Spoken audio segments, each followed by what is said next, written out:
Hello, everyone. Welcome. We can see that there's still some folks logging in, but I'm just going to get us started in the interest of staying on time. Thank you very much for joining us here today. My name is Haley Ross, for those of you who don't know me, and I work with the Columbia Mountains Institute of Applied Ecology, or CMI for short.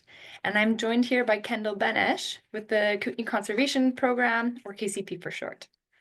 And we would like to let you know that KCP and CMI have joined forces again.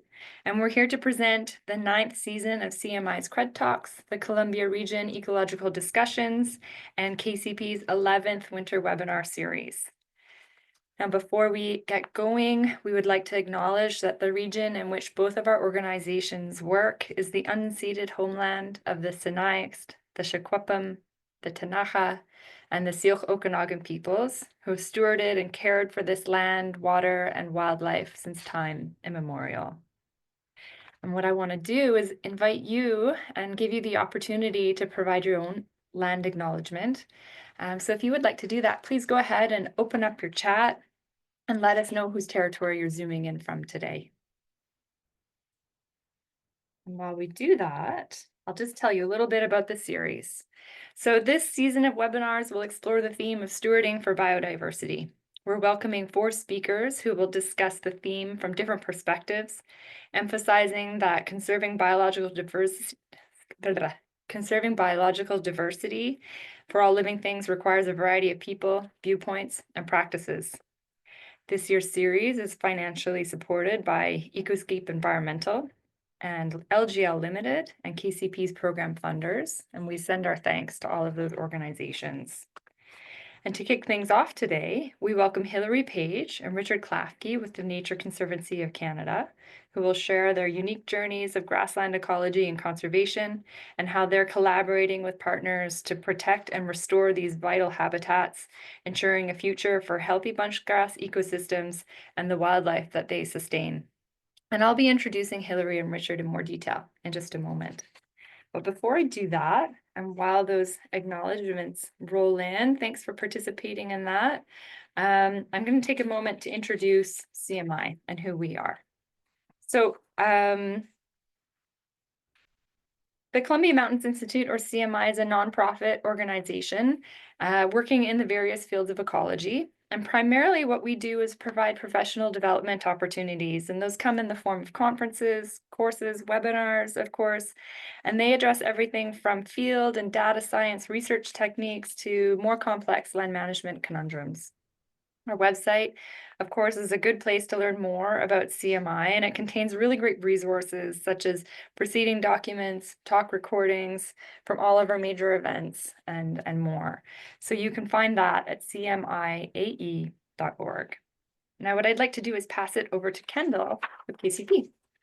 Thank you, Haley. My name's Kendall Benesh, and I'm joining you on behalf of Kootenai Conservation Program, or KCP. And we're a broad partnership of more than 85 land and water conservation and stewardship groups, First Nations, other government agencies, and agricultural producers working throughout the East and West Kootenays. And the purpose of KCP's partnership is to cooperatively conserve the biological diversity and naturally functioning ecosystems of the region through land conservation and stewardship, and to generate the support and resources needed to advance this effort, which includes sharing technical knowledge and expertise through webinars like this. We're very excited to be co-hosting this webinar series again with Haley and CMI, and we'd like to give an additional thanks to our program sponsors, without whom we'd not be able to support this type of work. And I'll go over just a couple of housekeeping details and then we'll get started. So this webinar is being recorded and we'll post it within a week to both CMI's event webpage and KCP's Winter Webinar Series webpage. And we'll have our Q&A at the end of Richard and Hilary's presentation. So please use the Q&A function in your Zoom toolbar and not the chat to add a question into that queue, and we'll do our best to make our way through them at the end of the webinar. And if your question is specific to either Hilary or Richard, please also indicate that in your question. And I'll pass it back to you, Haley. Great, thanks very much. All right, so now I have the honor to introduce Hilary Page, sorry, Hillary and Paige, Hillary and Richard. And I'm going to read some bios and then we'll get started.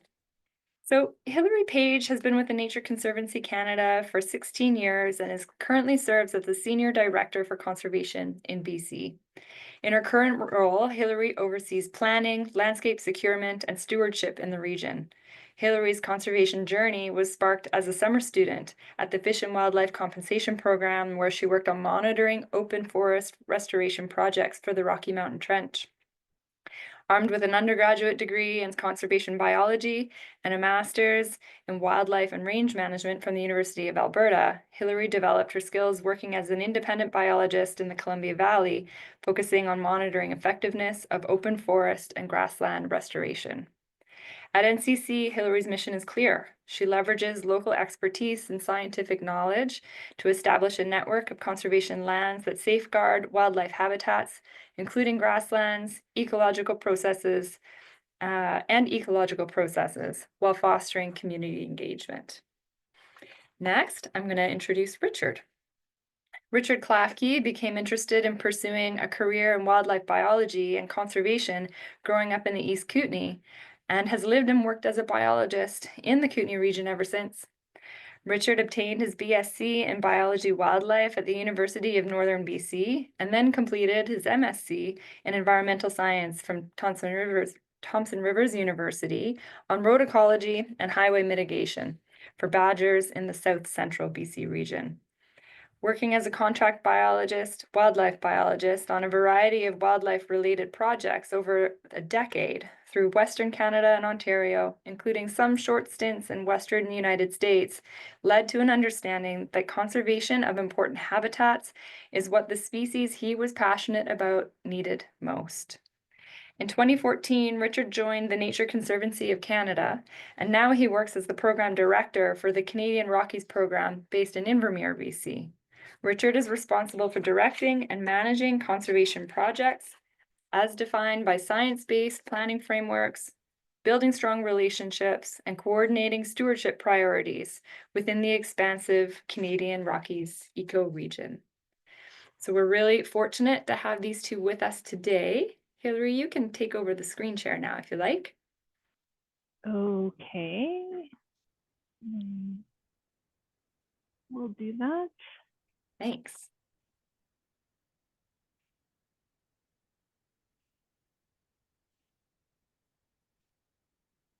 How does that look? Looks great. You just have to go into your full screen. Perfect. Oh, okay. Okay, great. Okay. Hi, everyone. It's a huge honor to be here today and to host the first CRED Talk of 2025. This is the first webinar I've hosted, and I'm not sure it's Richard's first time. And as I can see the land acknowledgements coming in and a lot of familiar names, which is, I'm feeling a little bit of pressure now because there are a lot of people that have been part of this story. I want to thank Haley and the CMI and the KCP for having us here. And Richard and I would both like to acknowledge that the land we're presenting from and the grasslands we're talking about have been carefully stewarded by Indigenous people since time immemorial. I'll start with a little bit about NCC, the Nature Conservancy of Canada. NCC is a national scale nonprofit that believes with nature, we build a thriving world. Since 1962, NCC has worked in partnership with local communities, First Nations, provincial governments, federal governments, territorial governments, and other conservation groups to take direct action to conserve 15 million hectares from coast to coast to coast. In BC, we've worked to acquire and steward about 95,000 hectares of fee simple land. A lot of that land is stewarded in the Canadian Rockies. Some examples include Columbia Lake, Lot 48, south of Fairmont, or the Darkwoods Conservation Area close to Nelson. We've also worked in partnership with other conservation groups, governments, and First Nations to terminate or acquire privately held rights in public land to endurable conservation outcomes on about 598,000 hectares of public land. Examples of this type of work include the Flathead Watershed Conservation Act and the Nkamapoo Conservancy just south of Revelstoke. A primary focus of NCC's work across the country and here in BC is grassland conservation and stewardship.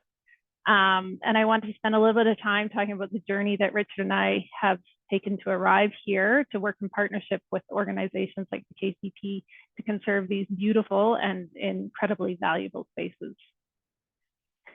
So you heard a bit about it in our bios. Both Richard and I completed undergraduates in biology. And in the late 1990s, a long time ago, we were both fortunate enough to be hired on as summer students in the same year at the compensation program. And at that time, the compensation program was supporting the first ever badger project in Canada, which was run by Nancy Newhouse and Trevor Kinley of Sylvan Consulting. And the program, as Haley mentioned, was also supporting open forest and grassland restoration and monitoring the effectiveness of that work. So from here, we were able to develop some skills, including how to get trucks out of the mud. There you can see Richard stuck in the mud with his truck. We are able to develop those skills, build some relationships, and as you heard, Richard went on to do a master's in badgers, and I went on to do a master's in grassland and open forest restoration monitoring. We worked as consultants, myself as a plant ecologist, Richard as a wildlife biologist, and fast forward decades later, and Nancy, Richard, and I are all back working together at the Nature Conservancy of Canada, and really have the privilege of working to use our skills and passions to conserve grasslands and badgers as a team again. I want to start at the very beginning with grasslands, and I just acknowledge that my start was in grassland ecology. It's been a long time since I've done a Dobbenmeyer plot. I did thousands of them through the trench and other places in BC, but I now really work more in the field of habitat conservation. But I just wanted to start with basic grasslands, what they are, and they're essentially just areas where grass is the dominant vegetation. They occur all around the world. They cover quite a bit of the globe, every place except Antarctica. And North America's biggest biome is actually grasslands. At NCC and across the country, I think sometimes when we say the word grasslands, our mind immediately goes to the vast expanses of prairie grasslands that evolved post-glaciation under grazing pressure of herbivores like bison and pronghorn antelope. And those grazing patterns and fire ecology and indigenous burning and climate shaped the vegetation and soil dynamics to create these highly productive grasslands with those thick black soils that we're used to seeing in Alberta. Grasslands in BC are a little bit different. Primary difference is we don't quite get the coverage that we get in the prairie provinces. BC has less than 1% cover of grasslands. And obviously grassland cover is restricted largely because of geography and climate. And they're located largely in valley bottoms or up in the open plateaus of the central interior. They're also not usually as productive as the grasslands and the prairies. The other primary difference is disturbance. As I mentioned, the grasslands and the prairies have evolved under significant grazing disturbance and fire. And in BC, the primary disturbance has been fire, either lightning caused or indigenous burning. And it's really low intensity, frequent fire that shapes the grasslands along with climate and topography. So despite the restricted cover of grasslands, we don't have that much cover of them, but we have an incredible diversity of grasslands. And here where I'm based in the East Kootenay Trench, we have the semi-arid grasslands, which extends from just north of Invermere down to the US border. And these open grasslands and open forest or tree grasslands have historically been maintained by low intensity, frequent fire. They're characterized generally by blue bunch wheatgrass, rough fescue, needle and threadgrass. And if you're lucky enough to be in the Kimberley and Cranbrook area in the spring, big fields of arrowleaf balsam root. Moving west, things get a little drier, a little more open, less treed. We move into the Okanagan Valley grasslands, which are really an extension of the Columbia Plateau on the south side of the border. As mentioned, these grasslands are a little drier. They're characterized by sagebrush and blue bunch wheatgrass. and also have historically been maintained by fire and climate. Moving north up into around Kamloops and the Thompson Pavilion area, we have the grasslands that have developed really based on the topography of the South and North Thompson rivers. And here we can really see the impact of that topography on grassland development, with a gradual transition of very hot and dry grasslands on the lower grasslands dominated by sage and blue bunch wheatgrass, and then moving up into the upper benches to the relatively cooler, a little bit moist, where if you're lucky, you can find healthy stands of rough fescue. And then moving even a little bit north, we get to the Caribou-Chilcotin, where there are grasslands lying along the Fraser River Basin from Big Bar Provincial Park, north to the Churn Creek Protected Area and just west of Williams Lake. And these grasslands of the Caribou-Chilcotin have sustained numerous historic large ranches like the Gang Ranch that have raised livestock in these areas since the mid-1800s. And we even get grasslands on Vancouver Island that have evolved really under a Mediterranean climate.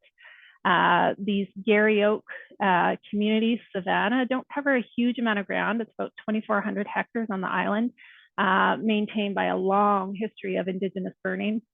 And despite their coverage, they're actually highly fragmented too. So most of the sites, the vast majority of the sites occupy less than 2 hectares, making these Garry Oak savannas one of the most imperiled plant communities in Canada. There are also grasslands in the Peace and Boreal areas, and also some great examples of high elevation grasslands, especially in the Elk Valley. But these were the only 2 areas where NCC doesn't actually have a conservation property that supports grasslands in these geographies, so I didn't have photos to share of them, but maybe one day in the future we'll have some conservation areas there we can talk about. So given that there's less than 1% cover of these systems across the province, why do we care about grasslands? Why are we here talking about them? Why do organizations like NCC invest a lot in grasslands? From a biodiversity perspective, and if we're talking about stewarding for biodiversity, grasslands support more endangered species than any other habitat in the province. They support about 30% of our species at risk. Some examples include bighorn sheep, burrowing owl, rubber boa, and of course, American badger. Also, BC grasslands and grassland habitats are important to people. In a province dominated by public land, about 94% public land, and a lot of rock and ice, the valley bottoms have a disproportionate amount of private land. And this is because this is where people want to live and work. So valley bottoms support Indigenous communities, ranching communities, and rural and urban centers. And for this reason, their continued existence and health is essential. Grasslands are at risk. I think we all know this. This is some mapping done by the Grassland Conservation Council, GCC, mapping grassland loss from 1995 to 2014. Some of the risks to grassland include invasive species. So non-native plants such as knapweed and cheatgrass can outcompete native grasses in the right conditions or wrong, the unhealthy conditions.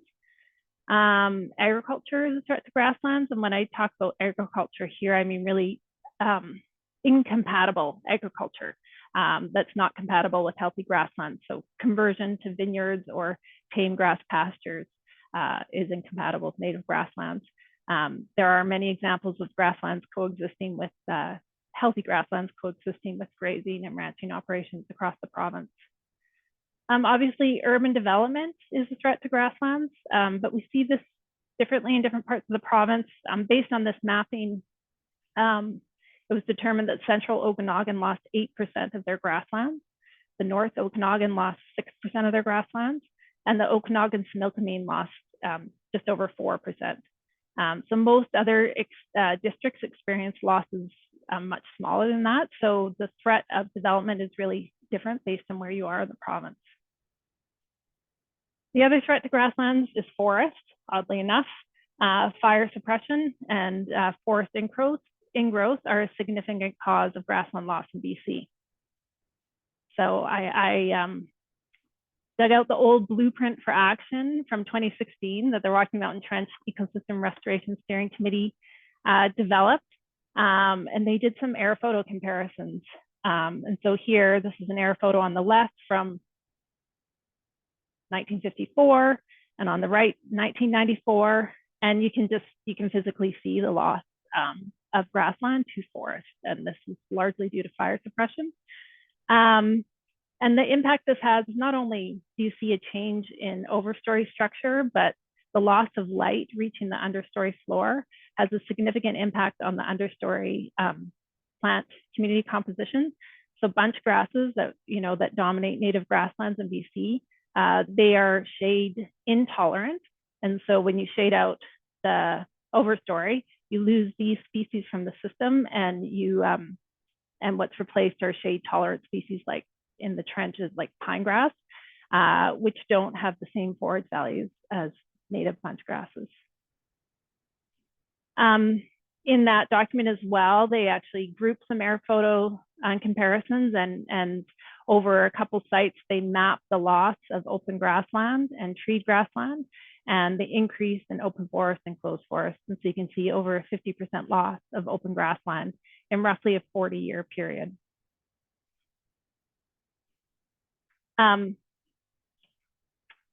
issue with this is not only loss of understory structure and bunch grasses, but there's also a significant increase in catastrophic forest fire, which we've seen in the last couple of years during our fire seasons in BC. So what can we do as a collective of partners, organizations, and individuals? Obviously, I'm a little bit biased because I represent NCC, but avoided conversion is the #1 thing we could do to protect healthy grasslands. So conservation land acquisition is, I think, the #1 thing we can do to mitigate on fee simple and public land. So NCC has secured over 11,000 hectares of grassland habitat in BC, along with the partners like the Nature Trust of BC, the Kootenai Conservation Program, Ducks Unlimited Canada, and others. In some biogeoclimatic zones where grasslands are the dominant habitat type, and where there's a disproportionate amount of fee simple land, private land conservation has, in some places, almost effectively doubled the amount of public conservation land and protection. So acquisition and conservation of land by land trusts and other partners is a very important activity, along with publicly protected areas. A recent example of this in action would be the acquisition of Bunchgrass Hills in the Nicola Valley in 2024. So NCC, with the support of Environment Canada, the province of BC, US Fish and Wildlife, and many private donors, were able to secure over 6,000 hectares of high quality grasslands in the Nicola Valley. And this property, I mean, everything I've talked about now, it supports map critical habitat for 4 federally listed species, including badger and Lewis's woodpecker, and also supports important breeding grounds for sharp-tailed grouse. The property had been maintained as a ranch up to the point where NCC was able to acquire it for conservation, and is actually being leased back for grazing at this time. So there's conservation land, public and private, but once the land is in conservation, there's also many stewardship activities we can take to restore, enhance some of the grassland values that are there. Some common activities that NCC does on our conservation lands includes treating of invasives, fencing to promote grassland health, and thinning of trees to restore that open forest structure I was talking about earlier. This is a significant activity for us, significant in terms of cost, and also significant in terms of return, the impact it has on the plant community. Because once we open up the overstory, almost immediately you can see some of these bunch grasses come back.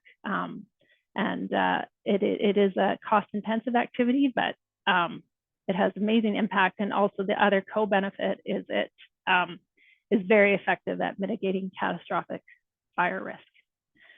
The other benefit of these activities is a direct benefit to species like badgers. And I think the work that Richard has done in the past and the work that NCC does really shows how work at a habitat scale can benefit a single species, and work on a single species can benefit habitat. So I'm going to turn it over to the badger expert to talk about how those two things can work together to have co-benefits for each other. Thanks, Hillary. I'm just going to share my screen. I believe that's good. Great. Well, thanks, everyone. Yeah, it is an honor to be here and be part of the CMI and the KCP winter webinar. I'm just going to touch on the work that we've been doing through NCC and my previous work with the American badger. I often say the North American badger because it's not just an American species. But here's what a typical badger looks like above its burrow. I'm going to start with just a little bit of background on the species. The Latin name is Ktunaxa, which of all things, it's to appear or to look like a badger is what it means. And that's probably a nod to the European badger, where Westerners would have came up with the Latin name, and they're completely different species. They eat earthworms. Our guys eat rodents. They're a burrowing mammal or a fossorial mammal, so they have adaptations such as those stiff guard hairs in the ear to keep the dirt out of their ears, and they have a nictitating membrane, if I said that right, over the eye to help protect the eye from dirt. They burrow both for foraging and for security, to den in as well to have their babies, or kits is what they're referred to. They're one of the largest members of the weasel family. And in the middle there, you can see they're quite adaptable to burrowing, not just in native grasslands, but they're happy to burrow under a rancher shed or outbuilding as well. That particular one had a natal den under that shed. So as you can see, the range of badgers in British Columbia, they are considered an endangered species by Syilx, basically the subspecies Ktunaxa jeffersoni, west of the Continental Divide. Their range in BC basically overlaps the southern half of all the grasslands in our province. They don't do very well up in the north, where it's probably due to the long, cold, frozen winters and soils up there. Yeah, so I was able to do my work on my master's north of Kamloops, up around 100 Mile House, and then I've also worked on the East Kootenay Badger study. And I give a shout out that also that Thompson, Rich Weir, and Karina Hudakoff did a research study in the Thompson area, and my work was predicated by Roger Packham working for the ministry up in the 100 Mile House, where he started noticing badgers in the central area, and hence my work was able to start there. This is a picture of west of the highway up west of 100 Mile House. So when you think of badgers and we talk about grasslands, they're quite adaptable. This is a very rocky site. That's old stumps and soil disturbed from a road building process in a lodgepole pine stand on the plateau up there. And underneath those stumps and behind those soil burrows or soil mounds are burrow from an American badger. So they need two primary things. They need somewhere to burrow and they need something to eat. And depending on the habitat of the grasslands, many of the grasslands have things like colonial fossorial rodents like Columbia ground squirrels and yellow-bellied marmots. And other parts in the drier grasslands, they don't have those species, but badgers, they'll dig up voles, and that's a hump-winged cricket that we noticed that they were really targeting in the Lac La Hache area, and also muskrats, ground nesting birds like grouse. So in areas where there's not necessarily a bunch of ground squirrels and marmots, they will find a way if they can find something to eat. So like I said, here's a female coming back to the den with a couple poor juvenile ground squirrels that she's going to feed to her babies. These habitats, they really are helping drive the biodiversity in small mammals and rodents. And so it's really important to have good, healthy plant communities, whether it's a large working ranch or native grasslands. If there's a good biodiversity area with lots of rodents and good places to burrow, they can hold on. A couple of the primary threats is we keep large ranching it's slowly getting whittled away into smaller lots. People can't continue owning large tracts of land. So they put them up for sale, and we slowly have that incremental development just increasing. And in areas where that happens, we documented that, you know, these large areas are really important for females to have their babies, their kits, you know, far away from highways. The roadways are a major source for the mortality of badgers in British Columbia. So the best habitats were these large working ranches out in the far away from highways, where a female badger could year after year have 2 or 3 kits. And so I noticed that in areas that were slowly getting chipped away and developed, that these badgers just kept getting displaced, and they get further and further apart from each other, their core ranges, and they start traveling more. And when they start traveling more in the summertime, that's their breeding season. It results in a lot of this, and that's unfortunate. So that's the other primary needs to address the reduction in roadkill, and acquiring lands that even have highways bisecting conservation areas is really important, because there's many ministry initiatives across the province looking at making roads more permeable for wildlife. This was a highway construction upgrade south of 100 Mile House, and this culvert was purposely installed to benefit badger. The idea being that the grass on the right side of the fence line will grow in thick, and the badger will just automatically kind of get redirected along the fence line where livestock would walk and encounter this dry culvert. And we documented that badgers use dry culverts quite a bit. They really do use them a fair bit. They like the smaller ones. One thing that the ministry found that would help save money is they don't need to make large underpasses for things, species like badgers. Just even a 60-centimeter culvert is sufficient for increasing the permeability of badgers. And in areas where there was a higher density of dry culverts, had a lower intensity of badger roadkill. So, you know, the evidence supports that having more of these on the landscape will help not just badgers, but a variety of species. Up in the central part of the province, I documented, I think, 26 different species, from snakes to ground squirrels to weasels. The larger, you know, the livestock underpasses had black bears and coyotes and mule deer using them. So there's a lot of promise for increasing permeability of highways and connecting large conservation areas that have good quality habitat for badger females to raise their young. A good example of that, so I started with the Nature Conservancy of Canada in 2014, but prior to my starting with the NCC back in 2012, there's an area called Columbia Lake Lot 48. So it's District Lot 48. It's south of Fairmont Hot Springs. It was the last parcel of private land on the east side of Columbia Lake that was poised for development. And it was an important area. It's culturally significant to the local First Nations for both a travel corridor route. More recent historic times, also the salmon fishery was really important before the dams on the Columbia River. And so, like, local First Nations like the Ktunaxa First Nation and other regional governments, municipalities, industry partners all came together and fundraised to help NCC acquire the parcel back in 2011, and with I think full ownership in 2012. And so when I came on in 2014, we started working on the open forest restoration. So the areas just in the background here with the larger Douglas fir has the natural high biodiversity grasslands. I believe CMI had a native plant course, and one of the field sites was there, and they noted that that had a high diversity of native grassland type plants. And in the foreground here, in more historic times, Captain Armstrong had a potato patch back at the turn of the century, and then it got converted to hay fields.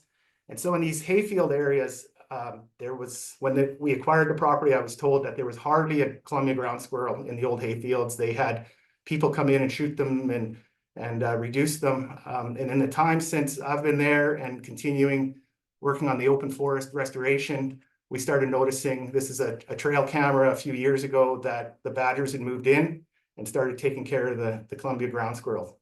So it's nice to see that, you know, this place was poised for development, and now combined with the Columbia Lake East Side Management Area, the Columbia River Wetlands Wildlife Management Area. Nature Trust has some properties to the south, ecological reserves, that it's now part of a 7,600 hectare, basically conserved area on the east side of Columbia Lake. And we're looking at working on restoring fire in a good way with other partners. More to come on that, I'm sure, from in the coming years. Hopefully it's challenging to reintroduce fire, but we're hoping to be able to do that in the coming years.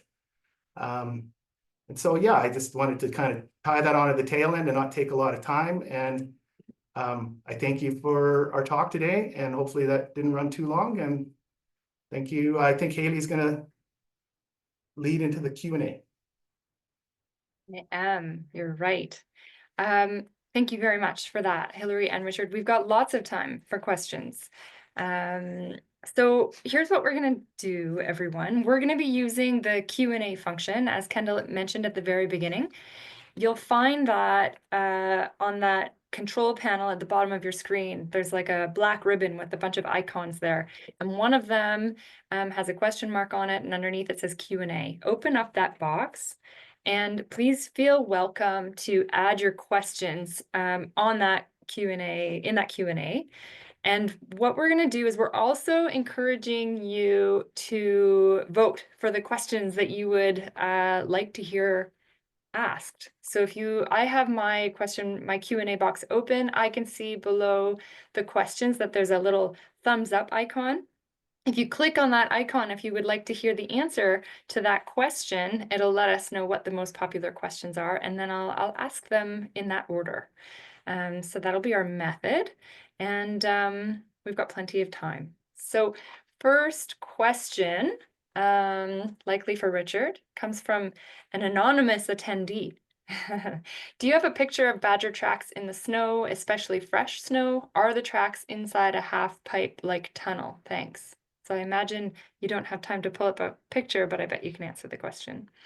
Yes, I have a variety of photos of fresh badger tracks and the little plow through the snow and the fresh dirt on top of the snow, not just under in like a half pipe culvert. I'm assuming that maybe where they're talking about the tracks. But even just recently in the last month, I've noted in the Columbia Valley from near Briscoe all the way down to Jaffrey, fresh piles of dirt on the snow. So there's a variety of badgers out right now coming in. They go into torpor, they sleep for a little while, they'll come out like grizzly bears don't go into true hibernation. And these guys will come out and it's like, I'm going to dig up some ground squirrels today in the middle of winter. And so that's a common occurrence, the winter activity. Great, thank you. Another question from the same person, I believe. And it says, I work as an environmental monitor in the Elk Valley during the summer, and I'm lucky enough to do high elevation grasslands. I'm lucky enough that high elevation grasslands and North American badger are part of my work. I'm curious if NCC is working on acquiring conservation areas in the Elk Valley. Also, do you have any knowledge on the success of badgers inhabiting the areas that have been reclaimed from coal mining there? What are some of your concerns for grasslands and badger populations in this area? Hillary, do you want? Or I can start on the badger one. Sure, go for it. So yeah, badgers do use high elevation grasslands all throughout their range, I believe. I found badger burrows up in the Purcell, on the edge of the Purcell Wilderness Conservancy that had been foraging probably for high elevation Columbia ground squirrel colonies. I've had brief conversations with previous tech biologists about badger habitat and ecology, and I know badgers definitely use around the fringe of the mines.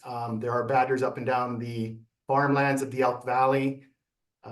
So yeah, we're always looking for good conservation opportunities. And we sit on the KCP securement committee with other conservation landholders like the compensation program, the province, the Nature Trust of BC. And a lot of the landscapes do get looked at about where priorities could emerge for conservation. So we're always looking for new opportunities if the timing and the conditions and the funding are right. And I think I just add to that those high elevation grasslands, and I think that's an area where NGOs like the Nature Trust of BC and NCC can make a difference is on fee simple land. A lot of those high elevation grasslands are public land, which doesn't necessarily mean we don't have a role, but it might be a different activity than land acquisition.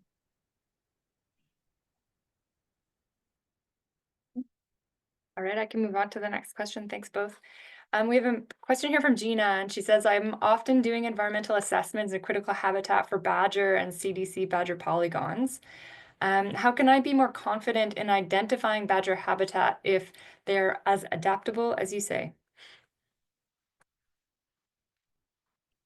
Pretty much all the southern interior British Columbia, that's not rock, could be potentially, badger could trundle through there. They go over mountain passes. They use old logging roads through Douglas fir forests to connect more open farmlands and ranches.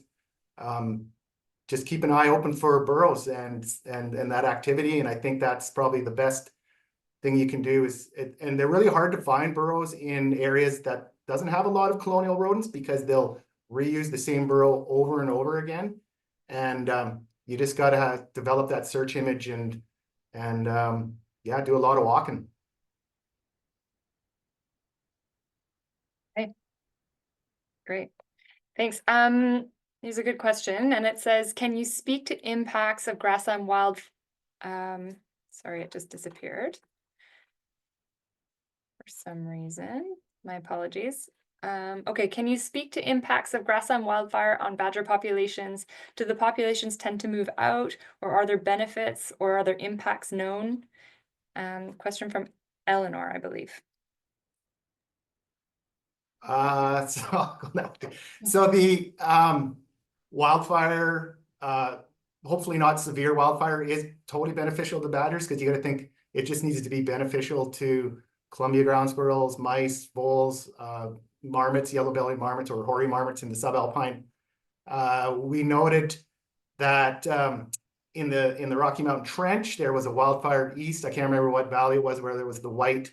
But one of the resident male badgers that would trundle up and down the Columbia River Valley would one year took a big detour up into a wildfire east of Invermere. And if it wasn't for having that animal radio tag, you would never know that they seem to find these ways to find areas where there's wildfire, old logging landings that have Columbia ground squirrels inhabiting them. And they'll find them, and yeah, whether it's prescribed fire or low intensity wildfire, it's totally beneficial to those rodent colonies and populations, and so it's beneficial to badger. Okay, great. Okay, we've got a question from Eva. She says, can you explain the difference in habitat features and requirements between a natal den and a burrow? That is $1 million question. Steve Symes, he did a winter ecology with some of the badgers up in the central part of BC, and he looked at burrows versus maternal dens and natal dens. And generally, if it's a really big burrow with a lot of soil displaced, and it's hard to measure it all, but if there's this one random large burrow with a big mound of soil, that's probably more important burrow than out in the middle of a hayfield that's full of Columbia ground squirrels and you just got a bunch of holes going straight down into the field. That would be more considered the foraging burrow. So a lot of these little roadside burrows that they come back to over and over again, they'll just use them as little campsite burrows along their travels. But in 1 year, all of a sudden, it might be more cleaned out than usual, and they might have kits in there. And then once they have their kits in May and June, they start moving around the kits following them. And usually the kits, they go into a burrow for a week or two, and the kits start digging holes everywhere as they get bigger. And so if you find a complex also of like 5-7 burrows all interconnected, that's also maybe a good sign that a maternal family unit was using that area for that time. That's my best guess.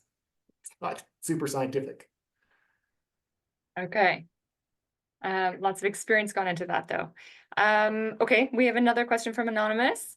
What's the best place for community scientists to upload any badger sightings that we see? For example, is iNaturalist useful? I think, yeah, anywhere that you can report it.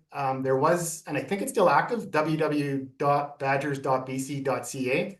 I think there's a reporting tool there, and they do track that, and they do provide those data to researchers looking at, exploring where there might be a lack of information, or, is there badgers there? Are they doing well?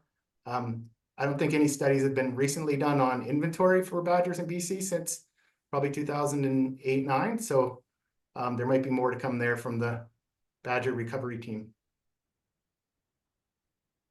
Okay, great. Okay, this next one is a conversation from Stephen, and there's some great feedback from those of you in attendance from Blair and Lorna already, but let's see what you have to say about it. It says, are there any other species that have been regularly observed using the small underpasses? So for example, toads. Blair Smith says, yeah, up near Summit Lake Nakusp, they're used by Western toads, and Lorna is noting that she's seeing toadlets and adults use the small pipes as well. Do you have any additional thoughts there? In the central interior, the Columbia ground squirrels, they used them a lot. And I think that's why we saw long-tailed weasels, short-tailed weasels, even coyotes wedging their way through those things. And it probably didn't hurt that badgers were exploring those culverts looking for rodents. So yeah, Columbia ground squirrels are huge for using them. Okay, great, thanks. So just a note, if there's folks putting some questions in the chat, we're gonna ask you to redirect that question to the Q&A function, just in case you didn't get that note back from us. And I'm gonna hone in on conversation with Tracy. I know you talked about this a little bit already, but we did do a whole series on this sort of stuff last season, of which Tracy was a part of. So let's see if you have any other little juicy bits that you could share with us. And she says, what's the preferred crossing structure for badgers? Will they use larger underpasses or overpasses? I think you had said you'd prefer the small one, or they prefer small ones, but you might have some more information there. Yeah, no, from what I monitored, I think there was over 40 structures. There were those large 2-meter like livestock underpasses. And while they used them, I think they were more based on the remote camera photos. They're more wary. They're looking around more. They're walking slowly through. Whereas that 50-centimeter, 60-centimeter culvert, they just loved them. They were just cruising through them all the time. It's nice to do things where you put some earth. A lot of time the old washouts would bring sand and gravel into the floor of the culvert. I think that really increased their use by all sorts of animals. They're not stepping on the cold corrugated steel. They're quite wary because of, people and traps and stuff like that. So, yeah, the most frequent use was by far the 50-centimeter, 60-centimeter culverts. Great, thanks. Okay, question from Amanda. It sounds like the loss of grassland habitat is the main driving issue for badger declines. Is there work occurring on conservation lands and other critical habitat, example working ranches, to address forest encroachment? It seems like habitat will continue to constrict over time, and if not, it seems like it'll continue to constrict over time if not, and there will be more highway mortality issues as well. And Sarah adds on, my question is somewhat related to this, and she's wondering if with wildfires today, despite their intensity, if they provide opportunity for grassland regeneration. Hillary, you want to go in the big picture? Sure. Yeah. Yeah. So I mean, some of the work we talk about is the open forest and grassland restoration is definitely for badgers among other species, and the work occurring at the trench scale has also benefits multiple species. So yeah, the work is occurring, and there are also opportunities for private landowners to apply for funding to do work on their own lands as well. In terms of fire recreating habitat, the fires we historically had in an open habitat like the one we're looking at the screen right now, they would have been low intensity fires, and taken out some of the small trees, restored the undergrowth. some of these hot fires we're having, what they're called catastrophic for a reason. And it's really hard for the systems to recover from a fire like that. And they don't do it like they would with a low intensity fire. In terms of badgers, Richard, I assume they're not as picky as, say, bunchgrasses are, but still the remaining structure wouldn't be quite the same as it would be if it'd been a low intensity fire.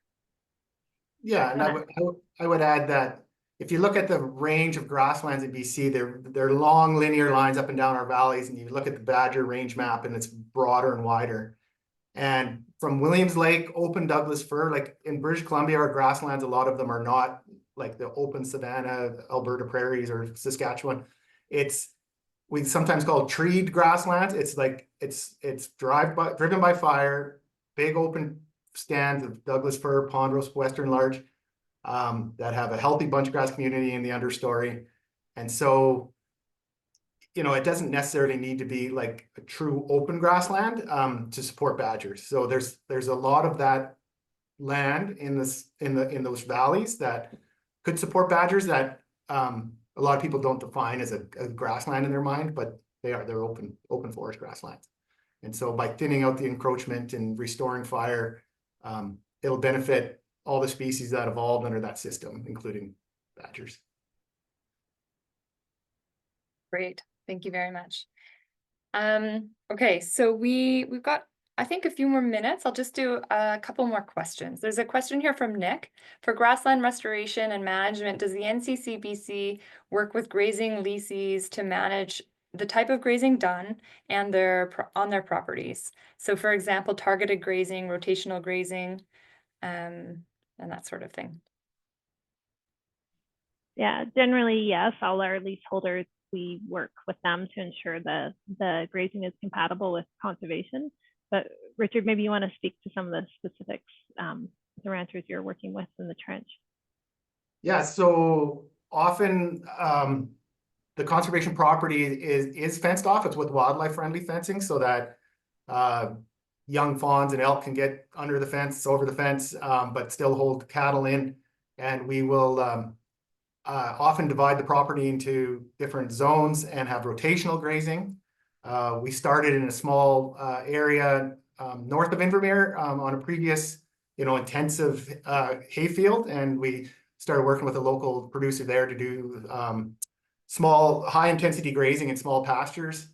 Often we have whole pastures or properties rested for a year or two, or just generally reduce some stocking densities and and have them on the range for shorter periods of time if the rancher can have other opportunities like on the adjacent public grazing tenures. Great, thanks. Hillary, I've got a question here for you. Kate asks, what guidance or best management practices would you recommend for sustainable range use of grasslands? You mentioned some newly acquired land in the Nicola as being leased for cattle. Yeah, I mean, it depends on who we're working with, and some of the practices Richard just mentioned, fencing, offsite watering, keeping cattle moving around. The ranch in the Nicola, when NCC acquired it, one of the reasons we acquired it is the grasslands were in amazing shape to begin with. So the people who've been managing the property had done quite an impressive job of rotating their livestock quite frequently. And so in that case, we were able to work with the previous owner to keep that type of rotation in place. And we worked with some consultants who may even be on the call today, one of them, to do range health assessment as a baseline. And we just continue to monitor that range health. And if we see a problem, then we can work with the leaseholder to address that issue. And it's usually, like I said, something to do with fencing or off-site watering, but it really depends on where we are and who we're working with. Okay, great. One more question, and then we'll wrap up. So we've got one more question here that says from Anonymous. We have to figure out who this is. How can we reduce conflict with humans? For example, badgers who like to eat chickens and become a nuisance. And adding on to that, Kobe forgive me if I'm pronouncing that wrong. Kobe would also like to ask if there are any recommendations to help reduce concern for farmers who have badgers present on their grazing land. So concerns being livestock injuries from the burrows, for example. I can go on the burrow part. Previously, researchers, I believe it was Rich Weir and Helen Davis, did a big inventory survey assessment in Western Canada, I believe in Western US, to veterinarians about injuries from burrows to livestock. And it was actually not as high as they had expected. It was a lot lower. I don't have the numbers in front of me.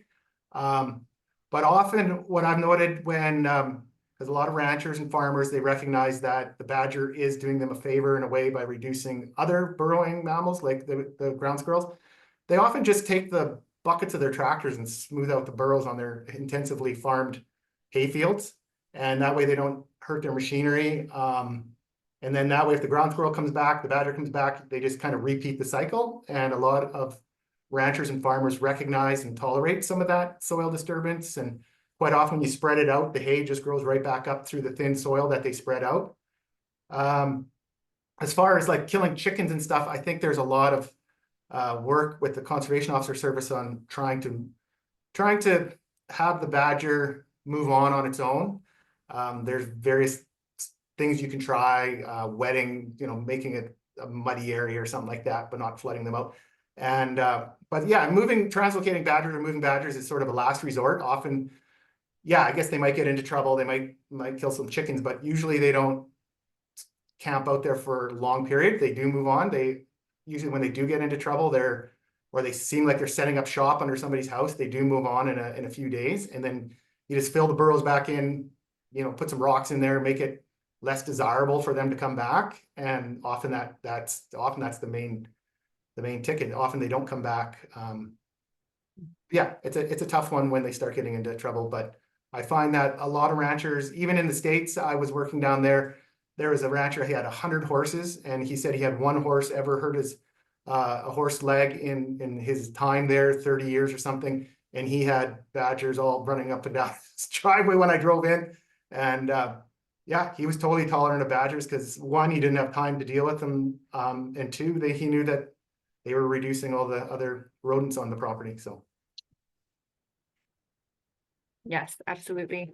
Okay, well, thank you so much. I'm going to run through some gratitudes and share a little bit more information, and then we'll close the webinar to ensure that everybody can get on with the business they have this afternoon. Thanks everyone for attending, and I'm just going to share my screen here. Sorry, take a moment. There we go.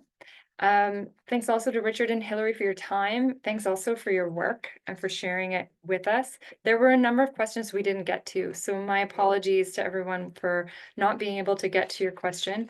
Richard and Hillary have said that they are happy to answer questions. And so if you still have a burning question and want to get in touch with them, feel free to connect with them. If you need help being connected with them, feel free to email me and I'll help make that happen. So in addition to thanking our speakers, of course, we thank our funders, without which this series and a lot of this work wouldn't be possible. We would like to welcome you to attend the next webinar in the series, whereby we welcome Ian Adams, who's going to present a talk on present a talk on key biodiversity areas in the Kootenay Columbia, sites of unique biodiversity. So some interesting work happening there. And that's not next week, but the week after.